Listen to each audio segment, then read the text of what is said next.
रेगिस्तान के बीचों बीच एक बेहद विचित्र और सुंदर महल था। ये महल जितना खूबसूरत था, उससे भी ज्यादा खूबसूरत थी वहां रहने वाली रानी नूर। नूर की सुंदरता का कोई जवाब नहीं था। उसकी साफ सफेद काया और नाजुक अदाएं हर किसी का दिल जीत लेती थी। नूर के राज्य से बहुत दूर एक क्रूर और लालची सुल्तान रहता था, जिसका नाम था जरावर।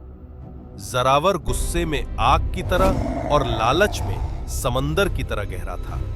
जब उसे रानी नूर की सुंदरता के बारे में पता चला, तो वो उसे पाने के लिए दीवाना हो गया। वो दिन रात नूर के ख्वाब देखने लगा और एक दिन उसने तय कर लिया, अब वो रेगिस्तान जाएगा और रानी नूर को हासिल करेगा। वो अपने सैनिकों के साथ रेगिस्तान की तपती रेत पर निकल पड़ा। कुछ ही दिनों में सुल्तान जरावर रानी के इलाके में पहुंच गया। वहां पहुंचते ही उसने ऊंची आवाज में ऐलान किया। उसके भारी कदमों की गूंज से पूरा महल कांप उठा। रानी के सैनिकों ने उसे रोकने की कोशिश की, मगर जरावर बहुत शक्तिशाली था। सभी सैनिक हार गए, लेकिन जरावर के मन में एक धोखे की चाल थी।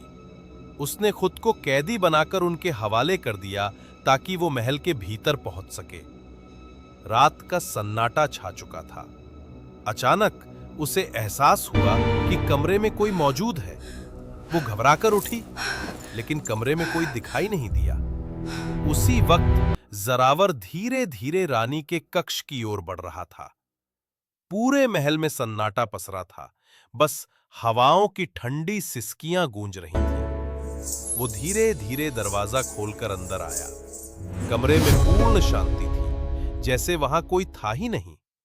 ये देखकर जरावर का गुस्सा फट पड़ा, क्योंकि रानी नूर पहले ही महल से भाग चुकी थी, अपने रथ में सवार होकर। वो उसकी पकड़ से हमेशा के लिए निकल चुकी थी, और सुल्तान जरावर उस रेगिस्तान के शापित महल में हमेशा के लिए अकेला रह गया।